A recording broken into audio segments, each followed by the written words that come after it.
الرحیم. پیارے بچوں السلام علیکم. آپ ٹھیک ٹھاک ہو؟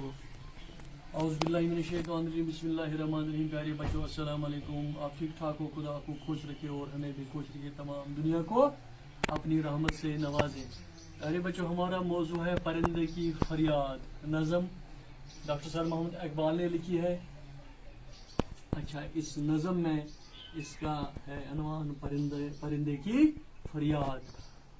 پرندہ جو اپنے گھونسلے میں رہا کرتا تھا, لیکن ایک دن ایسا ہوا کہ وہ قید خانے میں پڑا ہوا تھا. اب اسی کے اوپر ایک نظم بنی ہوئی ہے جو ہم نے کل بھی تھوڑی سی پڑھ لی ہے اور آج بھی ہم پڑھ لیں گے. پہلا اس کا مطلب یہ آج ڈیٹ ہے 7/7/2020. ہائی اسکول پازی پورہ, ماسٹر غلام نبی ملک, جماعت 7ویں, اردو, موضوع پرندے کی فریاد. اور یہاں سے ہم شروع کریں گے. آتا ہے یاد مجھ کو گزرا ہوا زمانہ. یہ ہم نے کل بھی اس میں تھوڑی سی دلچسپی لی اور پڑھ بھی لیا ہے. آتا ہے یاد مجھ کو گزرا ہوا زمانہ, یعنی وہ زمانہ اس کو یاد ہوا جو پچھلے والا زمانہ, اس کو پچھلے والا ٹائم وقت اس کو یاد آ رہا ہے کہ یہ کہاں سے کہاں تک جایا کرتا تھا, کہاں آتا تھا, کہاں جاتا تھا.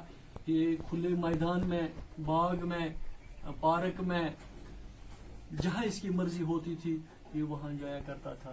وہ باغ کی بہاریں, وہ سب کا چہچہانا, جب یہ سب جانور ایک ہی جگہ ایک ہی باغ میں رہا کرتے تھے اور اپنی بھاشا کرتے تھے, اپنی زبان میں یہ ایک دوسرے کے ساتھ پیار محبت بانٹتے تھے, تو وہی کہتا وہ باغ کی بہاریں. باغ کی بہاریں, وہ سب کا چہچہانا, باغ میں جایا کرتے تھے اور ادھر سے یہ اپنی بھاشا کرتے تھے. اور آتی نہیں صدائیں, آتی نہیں صدائیں اس کی مری قفس میں, آتی نہیں صدائیں اس کی مری قفس میں.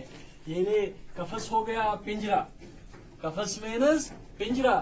آتی نہیں صدائیں آواز, آتی نہیں صدائیں آوازیں نہیں آتی ہیں. کہاں سے نہیں آتی ہیں؟ باہر سے نہیں آتی ہیں.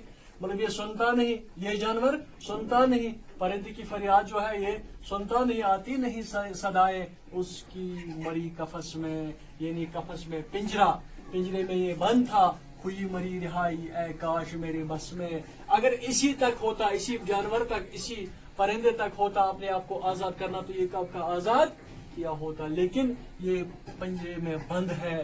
ہوتی مری رہائی, اگر یہ رہائی آزادی اسی تک ہوتا تو یہ کب کا آزاد ہو چکا. لیکن کیا کہتا ہے, ہوتی مری رہائی اے کاش میرے, اس کے بس میں ہوتا تو یہ کب کا آزاد ہو چکا تھا. بس میں ہونا, اختیار میں ہونا, لیکن اس کے اختیار میں نہیں ہوں.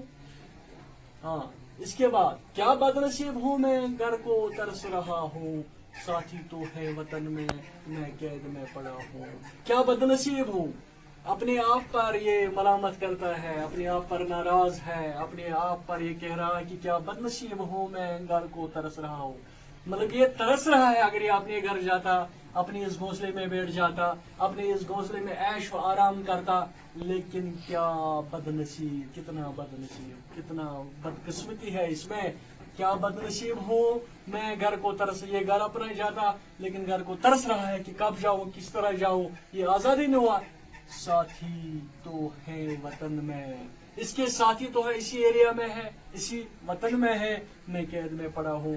جانور اپنے آپ کو کہتا ہوں کہ میرے ساتھی باہر ہیں, وطن میں ہیں, ادھر سے ادھر جا رہے ہیں, لیکن میں قید میں پڑا ہوں. آئی بہار کلیاں پھولوں کو ہنس رہی ہے, میں اندھیرے گھر میں قسمت کو رو رہا ہوں. آئی بہار کلیاں پھولوں کو ہنس رہی ہے. اس طرح ساتھی تو ہے وطن میں, میں تو قید میں پڑا ہوں. آئی بہار کلیاں پھولوں, آئی بہار کلیاں پھولوں کو ہنس رہی ہے, میں اندھیرے گھر میں قسمت کو. یہ کہتا ہے کہ جب باغ میں مختلف قسم کے پھول ہوتے ہیں تو جہاں سے مرضی ہوتا اس پھول کو دیکھ لیتے ہیں, جس کو مرضی ہوتا وہ یہ پھول جو ہے ایک طرف کی خوشی دے رہے ہیں. جو باغ میں جایا کرتا ہے وہ پھول جو دیکھ رہا ہے, کلیاں جو دیکھ رہے ہیں, پھولوں کو ہنس رہی ہے, پھول جو ہے ہنستے ہیں, ان کی اپنی شکل و صورت ہوتی ہے. اور میں اپنے اندھیرے گھر میں, میں اندھیرے گھر میں قسمت کو رو رہا ہوں. یہ اس پنجرے میں پڑا ہوا ہے اندھیرے گھر میں, اس پر یہ رو رہا ہے. میں اندھیرے گھر میں قسمت کو رو رہا ہوں. آئی بہار کلیاں آئی بہار کلیاں پھولوں کو ہنس رہی ہے، میں اندھیرے گھر میں قسمت کو رو رہا ہوں، اپنی قسمت پر رو رہا ہوں۔ لفظ معنی قسمت کو رونا، یعنی قسمت کو رونا، بدقسمتی رونا، بدقسمتی پر رونا، قسمت کو رونا، بدقسمتی پر رونا، رہائی آزادی، رہائی آزادی، صدائیں آوازیں، صدائیں آوازیں، چمن باغ۔ یہ اپنے اس کاپی پر نوٹ کر دینا اور یاد بھی کر لینا۔